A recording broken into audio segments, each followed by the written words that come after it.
Saudari-saudaraku dimanapun Anda berada, bertemu kembali dengan saya, Romo Agustinus Trianto SSCC di dalam catatan pesiaran. Saudari-saudaraku yang terkasih, marilah kita siapkan hati kita untuk mendengarkan permenungan dari bacaan-bacaan hari ini. Mari kita awali permenungan ini dengan membuat tanda kemenangan Kristus. Dalam nama Bapa dan Putera dan Roh Kudus. Amin. Saudari-saudaraku yang terkasih di dalam Yesus Kristus, hari ini kita bersama-sama diajak oleh kitab nubuat Hosea untuk belajar melakukan pertobatan. Allah yang Maha Rahim, Allah yang Maha Bijaksana, Allah yang Maha Cinta, tetap setia mencintai kita, mengampuni kita, dan menunggu kita untuk berbalik kepadanya. Saudari-saudaraku yang terkasih, terkadang kita masih sulit untuk mengakui kesalahan, meminta maaf, dan bergerak untuk memohon ampun daripadanya. Saudari-saudaraku yang terkasih, alangkah baiknya kita bersikap rendah hati, mengakui segala kekurangan, kelemahan, dan kembali kepada Bapa.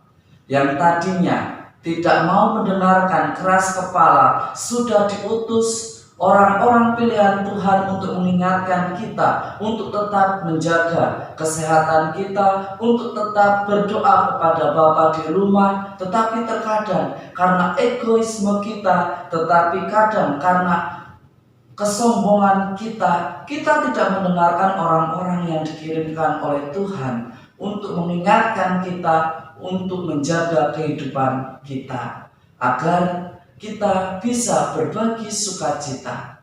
Saudari-saudaraku yang terkasih, di dalam Injil hari ini dari Injil Lukas, kita diperlihatkan sebuah teladan orang beriman yang berdoa. Yang pertama orang Farisi yang berdoa, dan yang kedua si pemungut cukai. Lihatlah sikap mana yang benar dan sikap mana yang patut untuk diteladani. Orang Farisi itu mengatakan, Tuhan, aku telah berbuat baik, aku lebih baik daripada orang di sebelah sana. Ampunilah aku dan perkenankanlah Engkau mengabulkan doa-doaku. Apakah ini doa yang benar? Berdoa itu mesti berangkat dari ketulusan. Mari kita belajar dari si pemungut cukai yang merasa tidak pantas, dia jauh-jauh dari bait Allah dan mengatakan, Tuhan, ampunilah hamba-Mu yang berdosa ini. Dengarkanlah doa hamba-Mu ini yang tidak pantas meminta kepada Engkau, tetapi bantulah kami supaya kami bisa memperbaiki diri kami. Kerendahan hati, ketulusan, tanpa intensi atau motivasi yang buruk dari doa kita, maka doa kita pun akan didengar oleh Tuhan. Saudari-saudaraku yang terkasih, mengapa doa kita tidak didengar atau tidak dikabulkan? Mungkin cara doa kita yang masih kurang tepat, atau kita tidak tahu bahwa yang kita minta justru membahayakan hidup kita di dalam persiaran kita di dunia ini. Saudari-saudaraku yang terkasih, marilah kita belajar hari ini untuk menjadi pribadi yang rendah hati. Berani rendah hati, keren. Berani rendah hati itu orang yang bijaksana dan orang yang cerdas. Contoh kebijaksanaan ialah ketika orang mau dengan rendah hati mendengarkan perintah untuk tetap tinggal di rumah. Bukan karena kita sakit, bukan karena kita tidak mampu, tetapi kita mesti peduli dan menciptakan keadilan bagi mereka yang daya tahan tubuhnya lemah.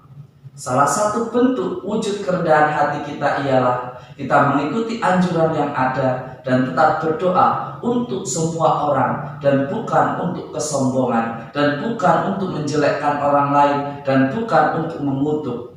Berdoa itu mesti bersikap rendah hati.